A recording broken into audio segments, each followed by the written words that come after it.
Hey guys, just wanted to share with you a joke that my friend told me earlier. Alright, here it goes. Why did the chicken cross the road?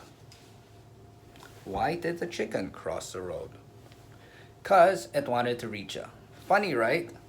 'Cause it wanted to reach ya. 'Cause it wanted to reach ya. That reminds me, I need to start filming for episode 7. So I'll see you guys later. Episode 7 is coming soon. I'll see you later, and remember, the chicken crossed the road 'cause it wanted to reach ya.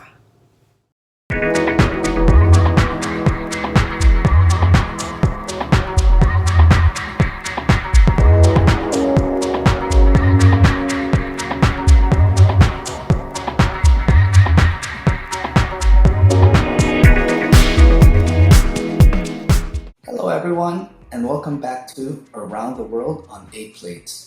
Today, we are going to travel around the world once again, and we're going to Central America. In this show, we're going to learn about the culture, we're going to learn about that country in particular, and most importantly, we are going to learn how to cook a signature dish from that country. Which country is it? Let me give you some clues later. For now, I'm going to tell you that we are going to make something different today. We're going to make a breakfast dish. I remember we made a breakfast dish in episode 2. We went to the UK and we made a full English breakfast fit for a queen. Well, we are going to another country today and we're going to try to make their breakfast.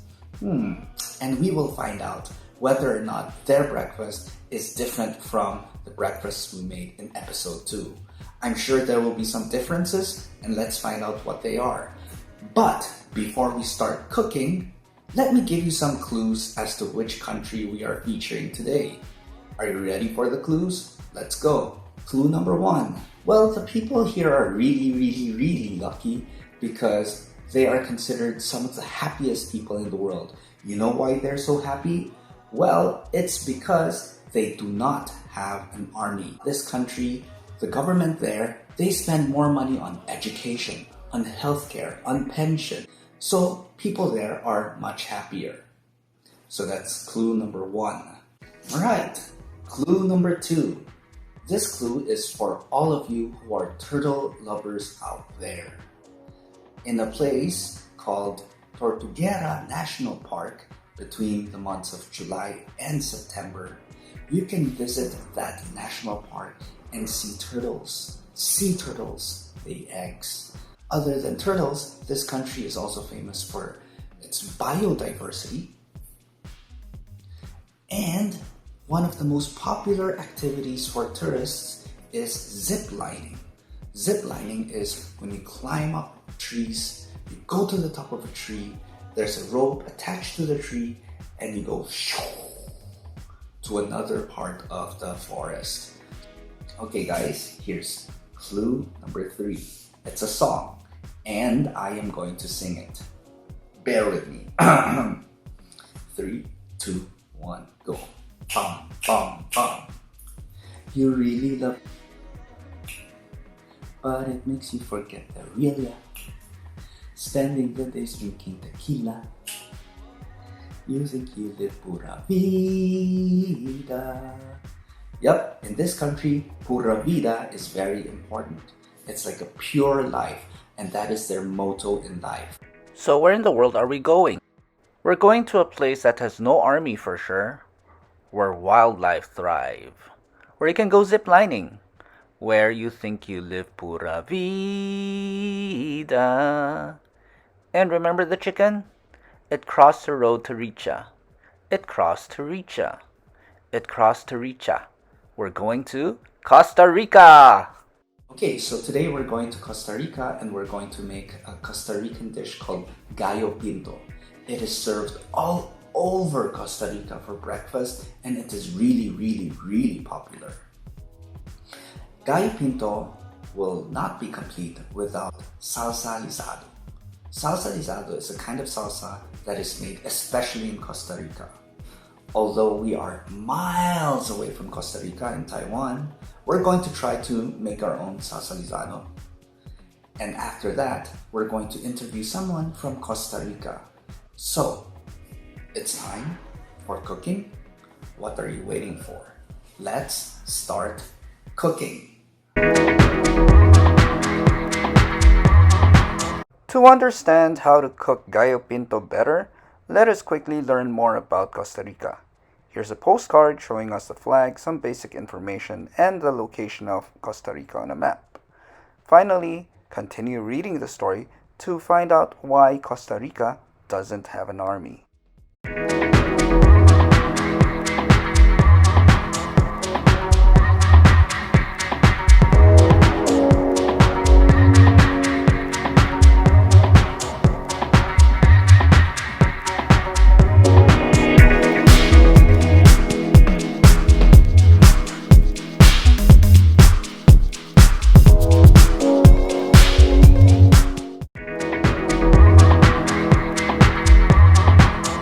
So let's start with ingredients.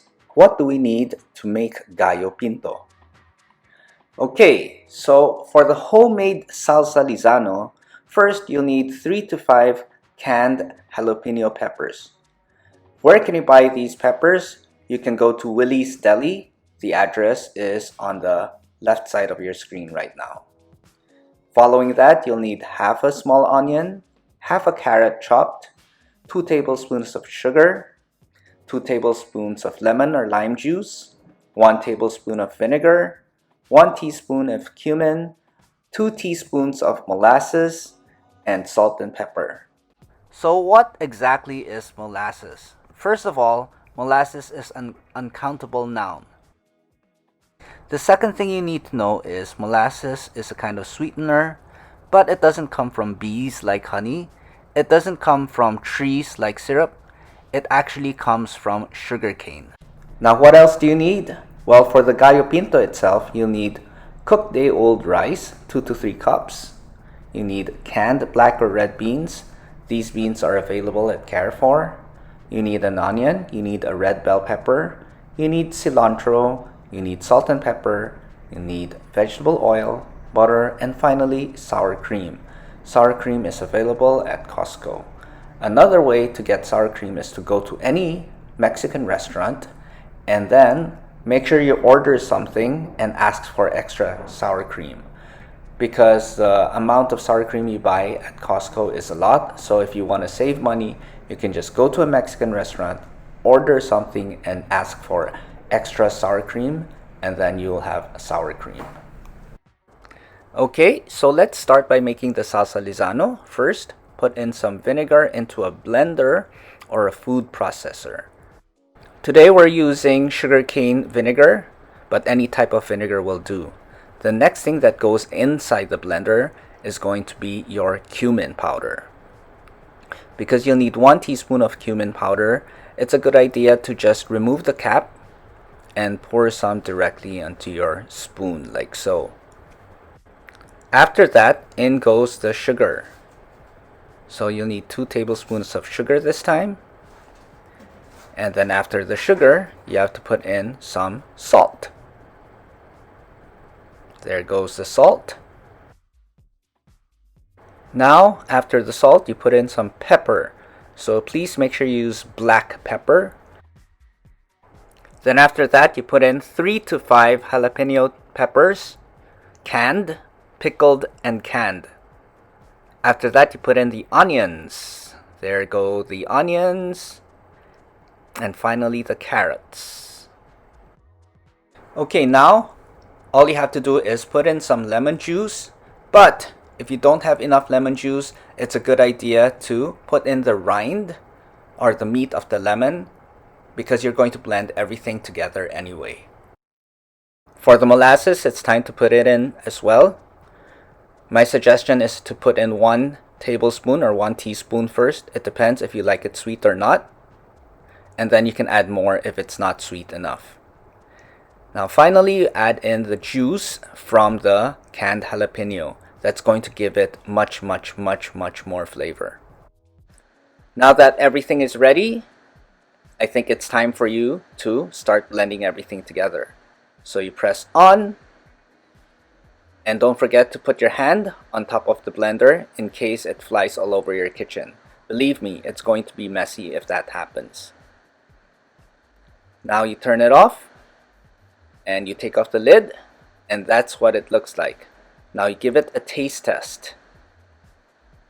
Now put the salsa Lizano in a container and set it aside. If you refrigerate it, it will last 2 weeks. Okay, so in a hot pan or skillet, add some oil. A little bit more will be okay. Put your hand on top. Make sure that it's hot enough before you put in the vegetables. So when it's hot enough, that's when you know that you can put in the vegetables.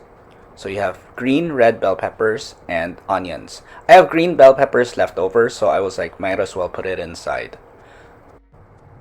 Then you make sure you season it with some salt. Now in go the beans. You can use red beans or black beans. Either way, when you go to Carrefour, just go to the imported goods section. You'll find them, I'm sure. Okay, now you give it a stir. Wow, it smells so good from here. Now you'll see that the pan has become a little sticky. It's because of the sugar coming from the beans. The beans have some sugar. Okay, now it's time to add the rice. So make sure you use day-old rice. Why day-old rice? Because that's what makes gallo pinto gallo pinto. Now it's time to add the salsa Lizano. Give it a good stir, or mix everything completely for around 5 minutes, or until all the liquid has evaporated. Now add freshly chopped coriander or cilantro and give it a good stir. Now gallo pinto, here's a quick story. Gallo pinto, it was actually born out of necessity. They used day-old rice because many times rice and beans were left over from the day or the night before, and they didn't want to waste the rice. So they came up with this idea of putting the rice and the beans together for breakfast. And that's why it's a breakfast dish. Okay, now I think it's ready. Now before serving, you top it with some sour cream. Now no breakfast is complete without eggs, so top everything off with an egg, but that is just optional. Sprinkle with some more fresh coriander and drizzle some molasses on the plate. And there you have it, gallo pinto.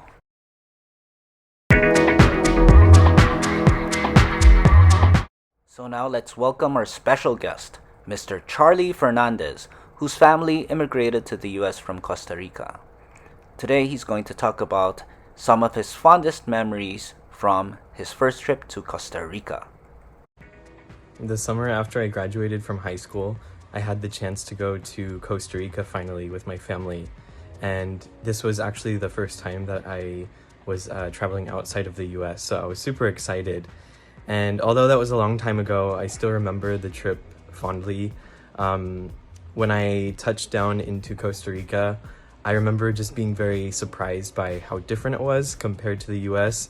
The pace of lifestyle there seemed very slow and chill, and all the locals seemed very friendly, but maybe that was because I was a tourist.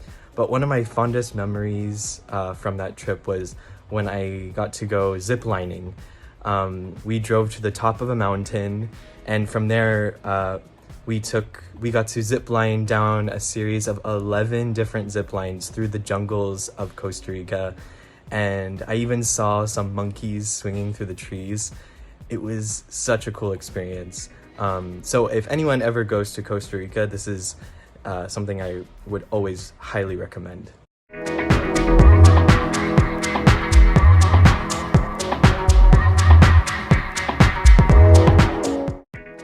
Just in case, here is a written recipe of gallo pinto. Feel free to share in the comments how yours turned out. If you like my content, feel free to subscribe and like my videos to get weekly video recipes. Anyway, enough talking. Here is the written recipe.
Instructions for Part 1. For each question in this part, you will hear 4 statements about a picture in your test book. When you hear the statements, you must select the one statement that best describes what you see in the picture. Then find the number of the question on your answer sheet and mark your answer. The statements will not be printed in your test book and will be spoken only one time. Number 1. A. There aren't any beans in the can. B. It is time to add the salsa.